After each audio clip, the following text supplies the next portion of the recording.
नमस्कार दोस्तों। ओम नमः शिवाय, हर हर महादेव।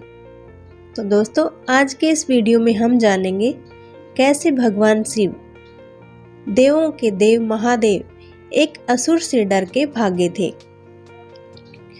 क्या कारण था कि भगवान शिव को एक राक्षस से डर के भागना पड़ा?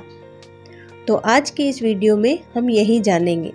तो अगर आपने मेरे चैनल को सब्सक्राइब नहीं किया है तो प्लीज़ सबसे पहले मेरे चैनल को सब्सक्राइब कर लीजिए और आने वाली वीडियो के नोटिफिकेशन के लिए बेल आइकन को दबाना ना भूलें। तो चलिए शुरू करते हैं भगवान शिव और वरकासुर की कथा।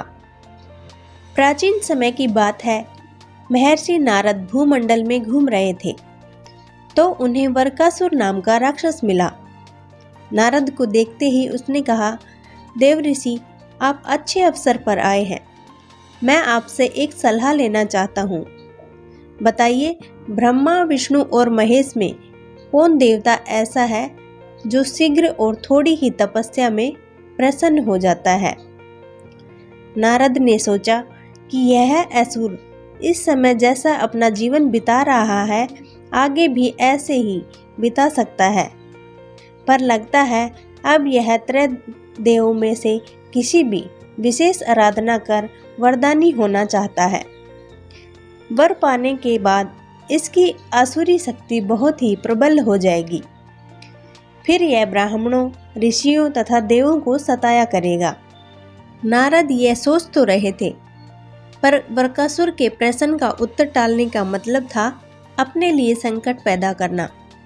अतः उन्होंने बहुत सोच विचार कर कहा, वरकासुर, वैसे तो तुम त्रय महादेवों में से किसी की भी तपस्या कर अपना मनोरथ पूरा कर सकते हो।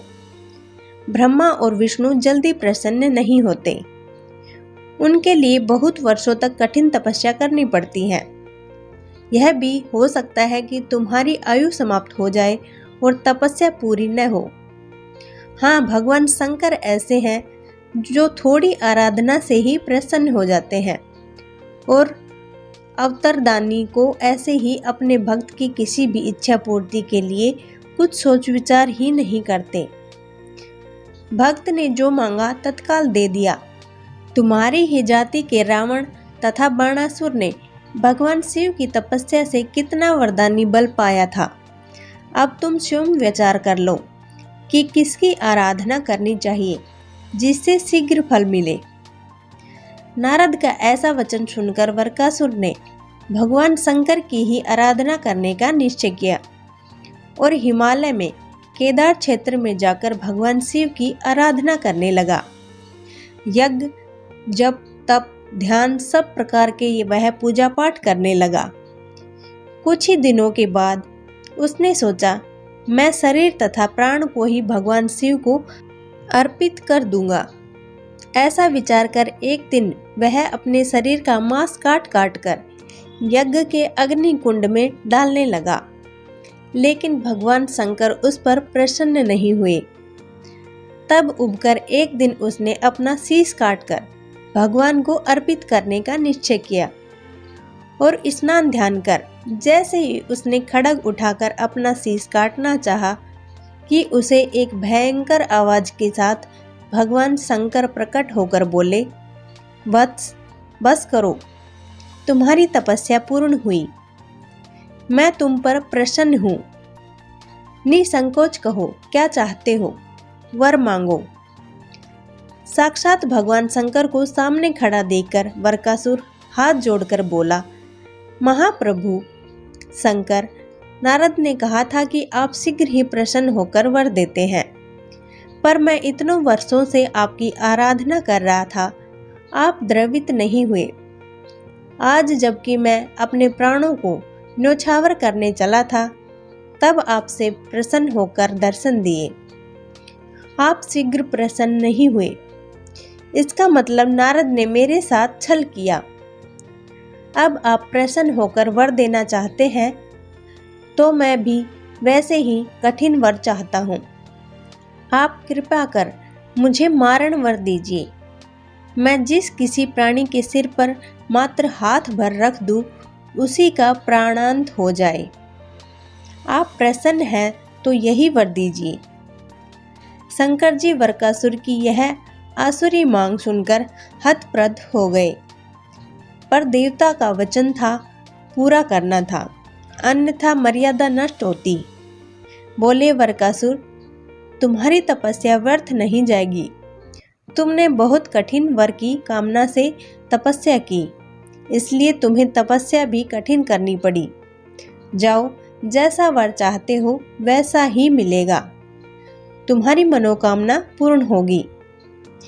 भगवान शिव का आशीर्वाद पाते ही वरकासुर की आसुरी वृत्ति जागृत हो गई। कहने लगा, प्रभो, आपका यह वर सत्य है या नहीं, इसकी परीक्षा लेना चाहता हूँ। इसलिए पहले आपके सिर पर ही हाथ रखकर देखता हूँ कि इस वर में कितनी सत्यता है। असुर की ऐसी बात सुनकर भगवान शंकर अपने ही जाल में फंस गए। अब क्या करें? यह राक्षस न कुछ सुनेगा न मानेगा। ऐसा ही सोचकर भगवान शंकर भागे। शंकर को भागता देख उसका क्रोध बढ़ गया। वह पीछा करने लगा। नारद की तरह आपने भी मुझसे छल किया है। वरदान की परीक्षा से डरकर क्यों भाग रहे हो? शंकर भूमंडल छोड़कर देवलोक तक भागते रहे और वरकासुर भी आसुरी शक्ति के बल पर उनका पीछा करता रहा। ऋषि मुनि तथा समस्त देवगण असहाय होकर यह देखते रहे, पर करे क्या? कौन उसके सामने पड़े? अंत में भगवान शिव विष्णु लोक पहुंचे और विष्णु को अपनी विपदा सुनाई। विष्णु ने हंसकर कहा, बिना सोच विचार कर वर देने का अब पता चला? खुद ही प्राण बचाते भागते फिर रहे हो। बताओ मैं क्या करूं? आपके वर की सत्यता तो सिद्ध करनी ही होगी। किसका सिर उसके आगे करूं? शिव ने कहा, नारायण, मुझे कोसने से मेरा यह संकट दूर नहीं होगा। कुछ करिए और जल्दी करिए, अन्यथा वह यहाँ भी पहुँच जाएगा। भगवान विष्णु ने योग माया से एक वृद्ध तेजस्वी ब्रह्मचारी का रूप बनाया और उधर चल पड़े जिधर से वरकासुर आ रहा था। बहुत दूर जाने पर उन्हें वरकासुर आता दिखाई दिया। उन्होंने आगे बढ़कर उसे प्रणाम किया और कहा, असुर राज कहाँ भागे जा रहे हैं? लगता है आप बहुत थक गए हैं। शरीर को विश्राम दीजिए। शरीर से ही सारी कार्य सिद्ध होते हैं, इसलिए उसे अधिक नष्ट मत कीजिए। आप सब प्रकार से समर्थ हैं, फिर भी मेरे योग्य कोई कार्य हो तो बताइए। अक्सर लोग अपने मित्रों तथा सहायकों द्वारा अपने कार्य सिद्ध करा लेते हैं।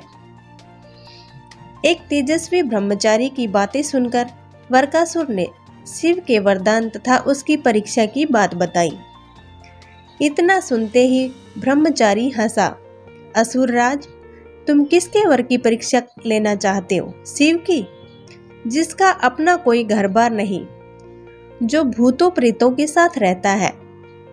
वह भला किसी को क्या वर देगा? वर देने वाले तो दो ही देवता हैं, एक ब्रह्मा और दूसरे विष्णु। तुम्हें वरदानी होना था तो ब्रह्मा या विष्णु की आराधना करते। शिव के पीछे बेकार दौड़ रहे हो। वर देने वाला तो स्वयं इतना शक्तिशाली होता है कि उसके वर का असर खुद पर नहीं हो सकता। उन्होंने तो तुम्हें झूठ मूठ का वर दिया है। तुम्हारी तपस्या व्यर्थ गई। ब्रह्मचारी की बात सुनकर वरकासुर निराश हुआ। उसका मनोबल टूट गया। कहने लगा, मुझे तो देव ऋषि नारद ने कहा था कि शिव की आराधना करो, वह प्रसन्न होकर मन चाहा वर दे सकते हैं।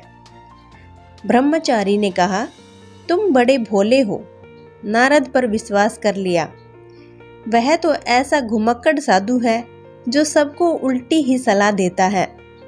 उसकी सलाह से कभी किसी का भला नहीं होता। तुम्हें मेरी बात का विश्वास न हो तो खुद अपने ही सर पर हाथ रखकर देखो कि कैसे शिव ने तुम्हें झूठा वर देकर बहकाया है। उनकी झूठ की पोल न खुल जाए, इसलिए भाग गए। वरकासुर का मनोबल इतना टूट चुका था कि उसे उस ब्रह्मचारी की बात से विश्वास हो गया कि शिव ने भी उसके साथ छल किया और झूठा वर दिया है। उसका विवेक नष्ट हो गया।